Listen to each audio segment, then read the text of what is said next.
ang kilala lang niya pala yung machine na yun.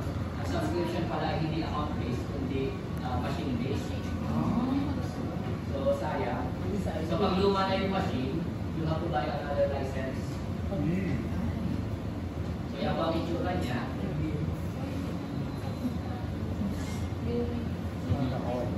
Okay. Kung nyo na lang pansinin itong IBM SPSS at XR. Kasi nagagamit natin siya. Mas expired na daw. So dito lang po tayo sa new data set. Just double click and you will be met with what is perhaps the most boring interface ever. Yeah. Okay. Mukha po siyang Excel lang. Yan. Okay. Ang first goal po natin ay ilagay lahat dito yung naman na Excel.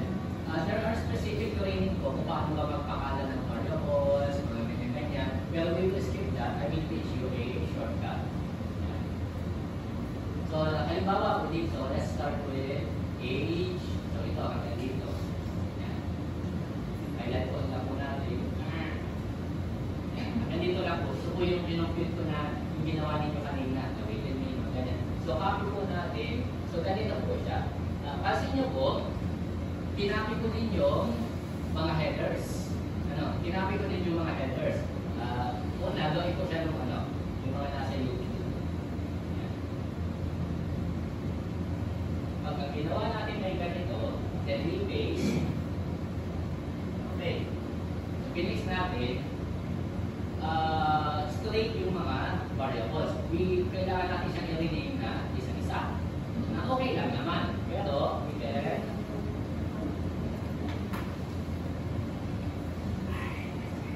okay.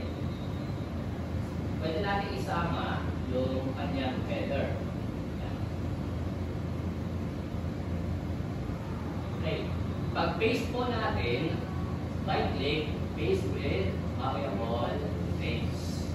Pwede pala yun. Yan ako yung variable names. Galing ano. Okay. Nandyan na siya. So hindi na po natin kailangan i-italize pa yung variables na isa-isa.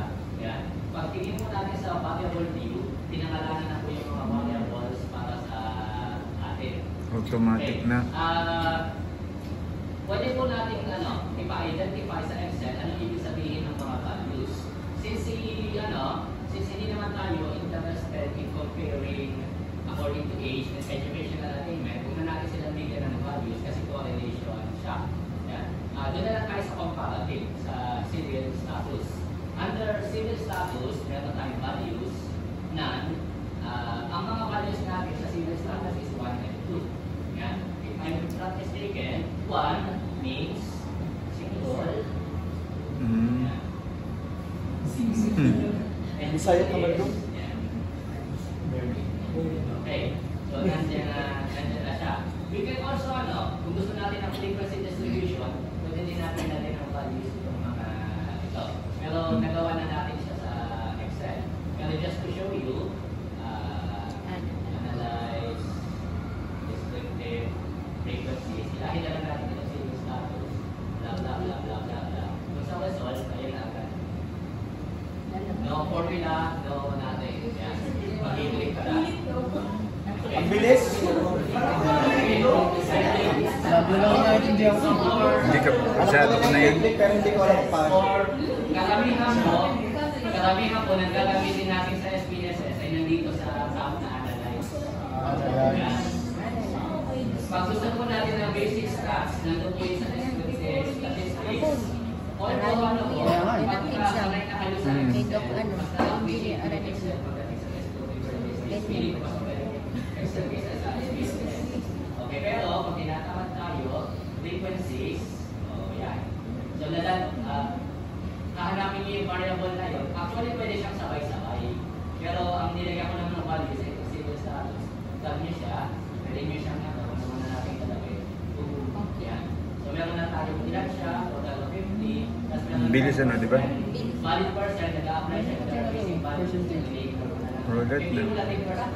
Hindi ka na mag-e-Excel. This is useful siguro pag nag-implement tayo sa Yan ang ginagamit ko. Tanggap ba yun sa ano? Hali? Yun nga ang ginagamit, SPSS. po.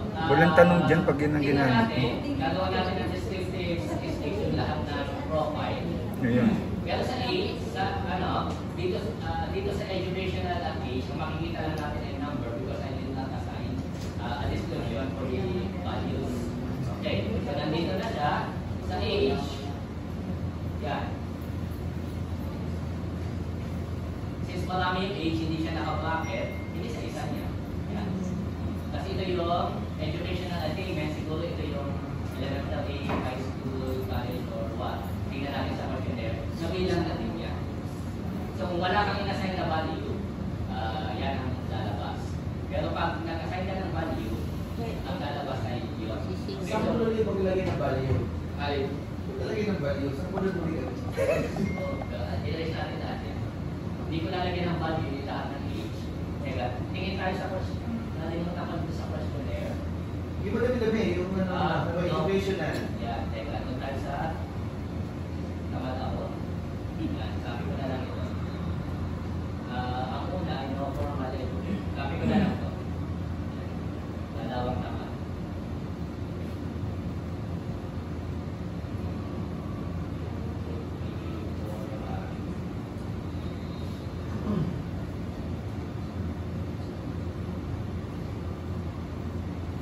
Okay, so yan. Pwede nyo pong i-type manually, tamad lang po ako. So sa educational attainment, ang 1 ay no formal education, ang 2 ay elementary, ang 3 ay elementary, ang 4 ay high school. So ganyan na sila kaano kasi mga badyaw. So if we rerun yung frequency in descriptive statistics using itong hanggang ito, makikita natin na yan, syempre ito si age, hindi natin makabracket yan. So ito na, no formal, tsaka yung single and married. Pero yan na, we are not before this kasi nagawa na natin. May SPSS na. Excel. Okay. What we're going to do is yung inferential statistics. Okay. Una, ay hindi pala. I-off ko muna. I-off ko muna yung sa akin. Then, sa local disk C and start lecture, nandun yung for training na files. So, buksan ko siya. Then, open up SPSS. Okay. Yan. Dito muna lahat. Pumitin ko lang. Clear. Wala na. Wala pa ka na ulit natin. So, i-highlight natin. I-highlight natin lahat. Okay. Then, dito tayo sa data view.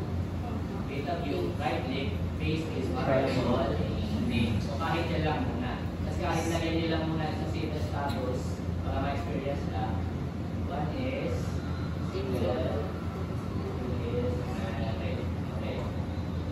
So since it is a nominal variable, pwede palitan. Yan. So yan lang kung gagawin muna natin. Yan. Sige. Punta ko kayo sa local disk C. Mas maraming ginagawa namin kanina. Meron po doon